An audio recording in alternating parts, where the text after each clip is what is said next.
یسوع بس نجات دہندہ ہی نہیں بلکہ وہ ایک محبت کرنے والا دلہا بھی ہے۔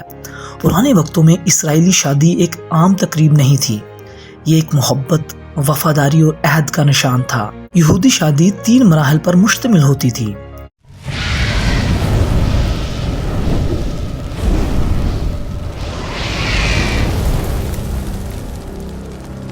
یسوع ناصری کے نام میں، جو محبت اور قربانی دینے والا دلہا ہے، آپ کی سلامتی ہو۔ میرا نام ادیب شہزاد ہے اور آج کی ڈیووشنل تھاٹ ایک نہایت خوبصورت مگر گہری سچائی پر مبنی سوال پر ہے۔ بائبل مقدس یسوع کو دلہا اور کلیسیا کو دلہن کیوں کہتی ہے؟ یہ صرف ایک تشبیہ نہیں بلکہ خدا کی محبت کا سب سے حسین اور الہی راز ہے، جو محبت، عہد اور نجات کی گہری کہانی سناتا ہے۔ پیارے دوستو، خدا نے انسان کو مذہب نہیں دیا بلکہ رشتہ دیا۔ پرانے عہد میں خدا نے اسرائیل سے کہا، میں تجھے وفاداری سے اپنی نامزد یعنی بیوی بناؤں گا اور تو خداوند کو پہچانے گی۔ آمین۔ بامطابق ہوسیہ 2 باب اور 20 آیت۔ یعنی خدا انسان سے قانونی فاصلہ نہیں رکھنا چاہتا بلکہ دل سے جڑنا چاہتا ہے۔ اس لیے خدا نے اپنے بیٹے یسوع مسیح کو بھیجا تاکہ وہ اپنی دلہن یعنی کلیسیا سے ابدی رشتہ قائم کرے۔ یہ مثال دراصل یہودی شادی کی قدیم رسومات سے لی گئی ہے، جن کے ذریعے خدا نے اپنی نجات کی منصوبہ بندی کو ظاہر کیا۔ پرانے وقتوں میں اسرائیلی شادی ایک عام تقریب نہیں تھی، یہ ایک محبت، وفاداری اور عہد کا نشان تھا، ایک مقدس وعدہ جو 2 دلوں کو نہیں بلکہ 2 خاندانوں کو جوڑتا تھا۔ یہودی شادی 3 مراحل پر مشتمل ہوتی تھی۔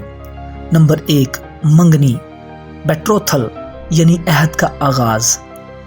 منگنی کے وقت دلہا دلہن کے والد کے پاس جاتا اور مہر ادا کرتا۔ یہ مہر دلہن کی قدر اور احترام کی نشانی تھی۔ پھر ایک تحریری معاہدہ طے پاتا جسے کتوبہ کہا جاتا، یہ وعدہ کہ دلہا اپنی دلہن سے ہمیشہ وفا کرے گا۔ یسوع نے بھی اپنی دلہن کے لیے قیمت ادا کی، اپنا خون بہا کر، اور وہ مہر تھا صلیب پر قربانی۔ کیا آپ نے کبھی ایسا دلہا دیکھا ہے جس نے اپنی دلہن کے لیے اپنی جان دے دی ہو؟ یسوع نے یہی کیا، اس نے اپنی دلہن کے لیے اپنا خون دے کر محبت کی مہنگی ترین قیمت یعنی مہر ادا کیا۔ یہ وہ لمحہ تھا جب آسمان پر ایک روحانی منگنی مکمل ہوئی اور کلیسیا یسوع کی دلہن کہلائی۔ اس کے بعد دلہن اور دلہا قانونی طور پر ایک دوسرے کے ہو جاتے مگر وہ اکٹھے نہیں رہتے۔ نمبر 2، دلہا کی روانگی اور تیاری کا وقت۔ منگنی کے بعد دلہا اپنی دلہن کو چھوڑ کر اپنے باپ کے گھر جاتا تاکہ نیا گھر تیار کرے۔ وہ مہینوں کبھی سالوں تک انتظار کرتا کہ باپ کہے اب وقت آ گیا ہے، جا اپنی دلہن کو لے آ۔ کیا یہ یسوع کے وعدے سے مشابہ نہیں جب اس نے کہا، میرے باپ کے گھر میں بہت سے مکان ہیں، اگر نہ ہوتے تو میں تم سے کہہ دیتا، کیونکہ میں جاتا ہوں تاکہ تمہارے لیے جگہ تیار کروں۔ آمین۔ بامطابق یوحنا کا انجیلی بیان 14 باب اور 2 آیت۔ یسوع اپنے باپ کے گھر یعنی آسمان میں ہمارے لیے مسکن تیار کر رہا ہے، اور ایک دن باپ کہے گا، وقت آ گیا، جا اپنی دلہن کو لے آ، اور تب وہ بادشاہوں کا بادشاہ اپنی دلہن یعنی کلیسیا کے لیے واپس آئے گا۔ نمبر 3، دلہن کی تیاری اور دلہا کی واپسی۔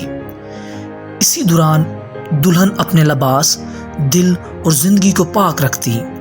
وہ دن رات اپنے دلہا کے انتظار میں رہتی کیونکہ وہ نہیں جانتی کہ وہ کب آئے گا، آدھی رات کو، صبح کو یا دوپہر میں، بالکل ویسے ہی جیسے کلیسیا کو جاگتے رہنے کی تاکید کی گئی ہے۔ اسی لیے یسوع مسیح 10 کمواریوں کی مثال دیتے ہوئے متی کے انجیلی بیان 25 باب اور 13 آیت میں فرماتے ہیں، پس جاگتے رہو کیونکہ تم نہ اس دن کو جانتے ہو نہ اس گھڑی کو۔ آمین۔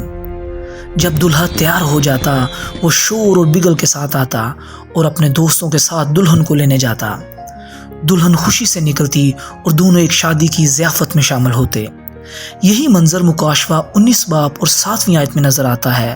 لکھا ہے، آؤ ہم خوشی کریں اور نہایت شادمان ہوں اور اس کی تمجید کریں، اس لیے کہ برا کی شادیاں پہنچی اور اس کی دلہن نے اپنے آپ کو تیار کر لیا۔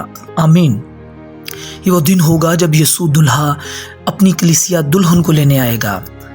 اب ذرا اپنے آپ سے سوال کریں کہ کلیسیا کون ہے؟ کلیسیا وہ نہیں جو عمارت ہے، بلکہ وہ لوگ ہیں جن کے دلوں میں مسیح بستا ہے، یعنی آپ اور میں، ہم سب اس کی دلہن ہیں۔ افسیوں کے نام لکھا گیا پولس رسول کا خط 5واں باب 27ویں آیت میں لکھا ہے، اور ایک ایسی جلال والی کلیسیا بنا کر اپنے پاس حاضر کرے جس کے بدن میں داغ یا جری یا کوئی اور ایسی چیز نہ ہو، بلکہ پاک اور بے عیب ہو۔ آمین۔ تو اب کلیسیا کو ایک ہی کام ہے، اپنے دلہا کے لیے تیار ہونا۔ تیاری کا مطلب ہے پاکیزگی، وفاداری اور بیداری۔ یسوع جلد آنے والا ہے اور وہ صرف تیار دلہن کو لے جائے گا۔ یسوع اور کلیسیا کا رشتہ قانون یا مذہب نہیں، یہ محبت اور عہد کا رشتہ ہے۔ وہ چاہتا ہے اس کی دلہن اس دنیا کی ناپاکی سے الگ رہے، اپنے دل کو پاک رکھے اور اس دن کے انتظار میں جاگتی رہے جب وہ آسمان سے بگل کی آواز پر آئے گا۔ مسیح میں میرے بھائیوں اور بہنوں، یسوع بس نجات دہندہ ہی نہیں، بلکہ وہ ایک محبت کرنے والا دلہا بھی ہے، اور کلیسیا کوئی مذہبی تنظیم نہیں، وہ ایک منتظر دلہن ہے۔ تو آج اپنے دل سے پوچھیں، کیا ہم اس کے آنے کے لیے تیار ہیں؟ کیا ہم اس دلہا کے انتظار میں جاگ رہے ہیں؟ کیونکہ بہت جلد وہ بادلوں پر ظاہر ہوگا اور ایک آواز گونجے گی، دلہا آ گیا ہے، اس کے استقبال کو نکل آؤ۔ تب جو تیار ہوں گے وہ اس کے ساتھ جائیں گے اور ہمیشہ کے لیے اس کے ساتھ جئیں گے۔ یہی ہے آسمانی محبت کا سب سے حسین اظہار، اور یہی ہے ہماری امید، ہمارا ایمان اور ہمارا انجام، دلہا کے ساتھ دلہن کی ابدی رفاقت۔